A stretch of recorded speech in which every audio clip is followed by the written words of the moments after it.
If you are reading this, then I am dead. And you are standing aboard a derelict Cyclone-class patrol ship, the USS Mistral, with her engines dead and her electrical systems non-functional. I was the XO of this vessel, Lieutenant Commander Ryan Simmons. Please read this carefully. If you are an officer or enlisted man in the United States Navy, this is an order. Scuttle this vessel immediately. Do not finish this letter. Get off the Mistral at once and send her down. Consider this a quarantine scenario. All hands are likely dead. God help you if they are not. We are 8 days out of Kirkwall, tracking an intermittent scrambled distress call from what appeared to be an Icelandic fishing vessel, the Magnus Dottir, deep in the no-fishing zone of the North Sea. We found the vessel, or rather, we found a mile-wide streak of oil and fragments, the largest of them still burning. The night before, the enlisted man on watch had reported seeing a flash of light on the horizon. The Magnus Dottir's crew was nowhere to be found, except for one lone fisherman, unburned and unfloating at the far end of the debris field. He had been shot in the forehead with a small caliber revolver. When we fished his pale blue corpse from the frigid water, he was still clutching a fishing knife in one clamped hand. What we were able to piece together from the fragmented and confounding evidence was that for reasons unknown, the crew had been in conflict, resulting in the murder of at least one of the sailors, and the eventual sabotage and destruction of the ship. Visibility was only a few hundred feet as we spent the next day drifting silently among the debris, in hopes of finding a survivor. The crew was already visibly shaken by the discovery, the grim dread of the fog, and lone smoldering pieces of the Magnus Dottir that collided with our hull unsettled even the most seasoned of us.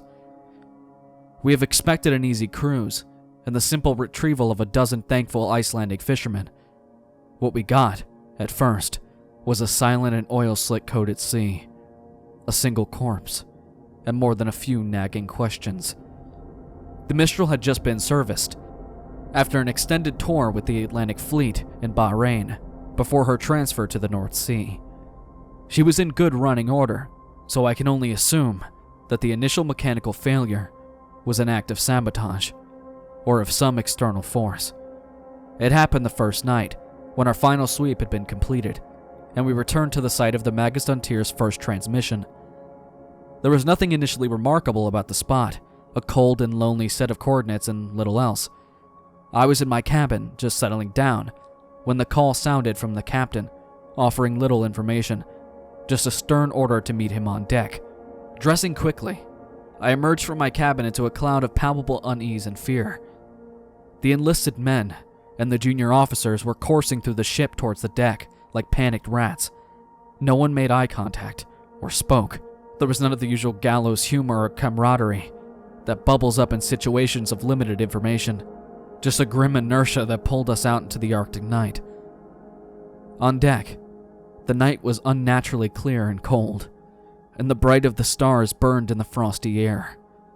Around us in every direction, just a few hundred yards away, the fog and clouds whirled, as if held at bay by our presence.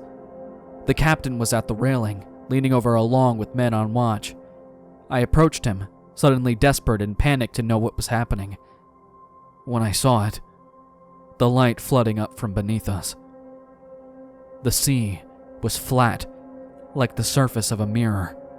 The water was black, reflecting the pale pinpricks of the stars.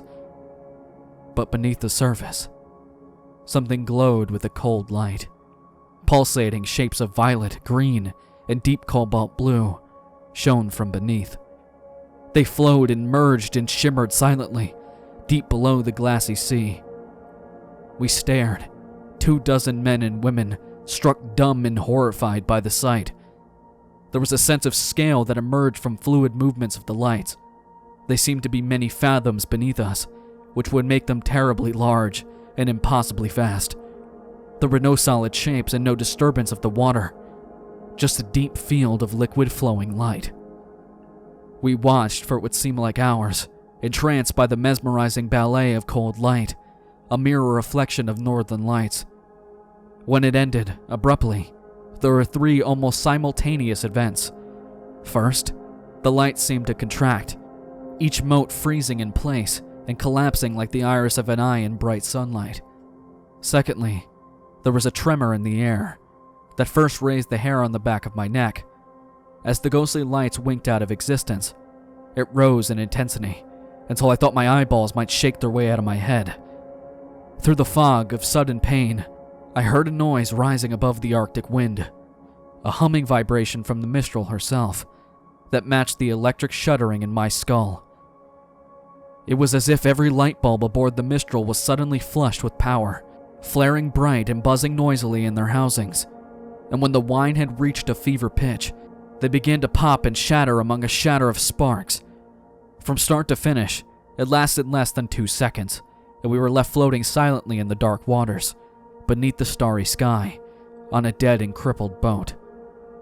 The damage was invisible, without any obvious cause in total. Nothing aboard the Mistral worked. Each carefully crafted system of multiple redundancies had crumbled. Every light was shattered, and even the replacement bulbs and the small flashlights we all carried held fused and useless filaments. Satellite phones, shortwave radios, all means of communication were useless bricks of plastic and wire. Every battery was dead. Every stereo system was silent. We were adrift, without sail or engine, isolated from the world by 100 miles of black and silent sea. The crew moved through the ship that first night like moles, fumbling through dark corridors with only a few pale green chemical lights to check each system. They relayed each disheartening message like a fire brigade through the darkness, to where the captain and I stood on the deck, trying to make sense of the senselessness. At last, when nothing else could be done, I fumbled my way back to my cabin and tried to sleep, the darkness feeling like an impressive many-fingered hand, slowly gripping my chest. The next morning, I again took stock of our situation, hoping for some fragment of hope we had passed by in the night. The damage was total. We would have had to find a way to send a distress call, and hope that we had not drifted too far from our last known coordinates. The men may not have known the full details, but it was clear from their haunted visages that they knew how dire the situation was. The first death was that afternoon. The sounds of screaming brought me above deck and into the thick, heavy fog. High in the gloom, I could see bright burning specks of light descending slowly. My stomach turned. It was 2 signal flares drifting uselessly through the haze. Some damn fool had fired the signal flares. I burned with an unfamiliar and foreign rage, and rushed through the fog to the foredeck with hatred in my blood and my fists clamped tight. The scene that emerged from the fog broke me from my stupor. The enlisted man, a flare gun still in his hand, lay broken in a pool of blood. The captain stood over him, clutching the railing, driving the heel of his boot repeatedly into the broken mess of the boy's skull. I realized then that the screaming I heard, the high-kneeing wail, was coming from the captain, his face in a rictus of animal rage. Around them was a small crowd standing motionless and silent, watching like sentinels. The captain turned to me and dropped into a crouch, his fingers wrapping around the flare gun, and he raised it level with my eyes. We stared for a long moment at each other, our eyes locked as he panted heavily, his face lightly splattered with blood. The only sound was the wet gurgling exhale of the enlisted man's death rattle, a bubble of blood forming on his ruined face. I'd served with this man for nearly a decade. This was not the man I knew.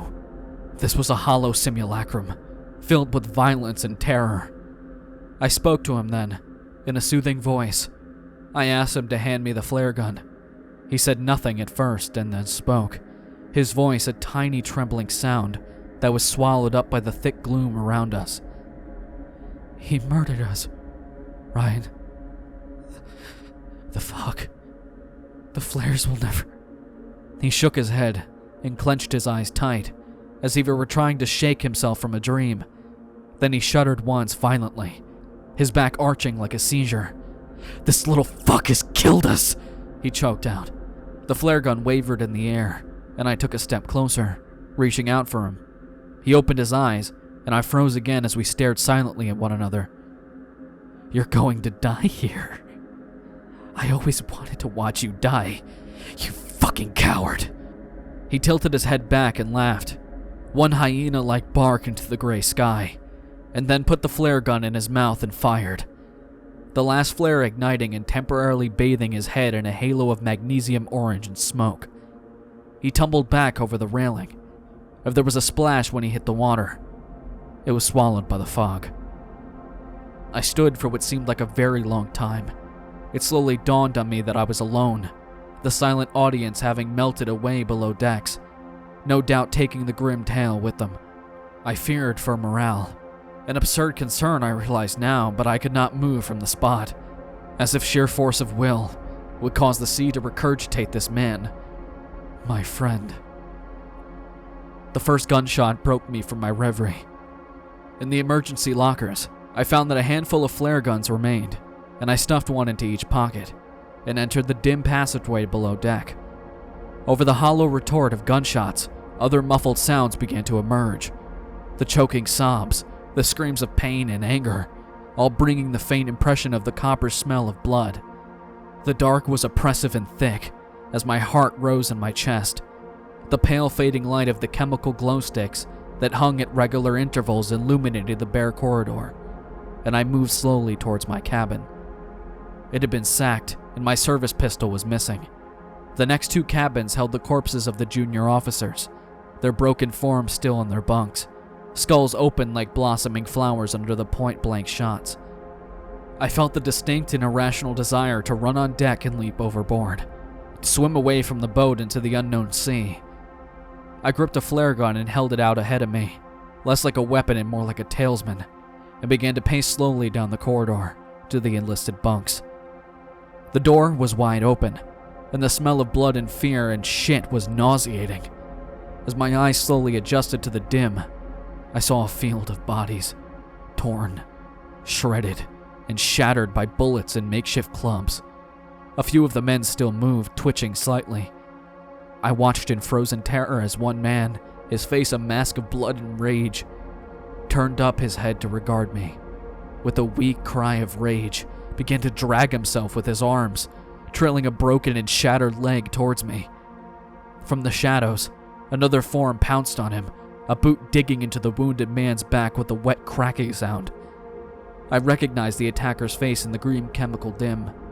A quiet and bookish young man, like the captain. This was not the man I knew. This was a beast that wore his skin. He reached down and grabbed the wounded man's jaw, thumb slipping into his mouth. The wounded man growled a feral, mindless sound and tried to bite down, but his attacker gripped tight and pulled. The jaw came off with the sound of tearing tendons and an ululating shriek that vanished into the air. I was no longer breathing, holding silently at the entrance, but the attacker snapped his head up to see me, nostrils flaring.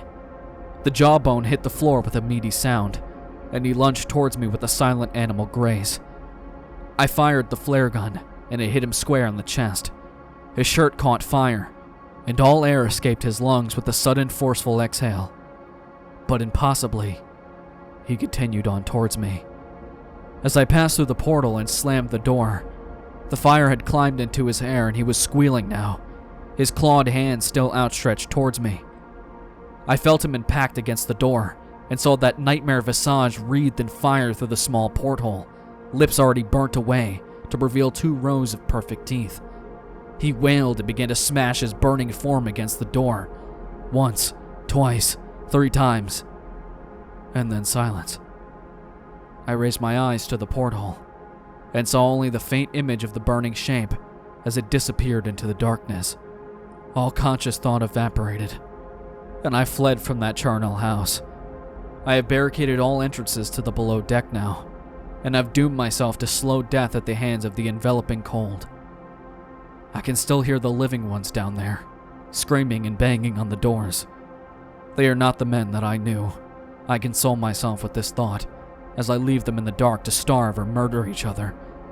If you have read this far, and have not fled these waters, or God forbid are still aboard the Mistral, Then I beg you again, leave now while you can.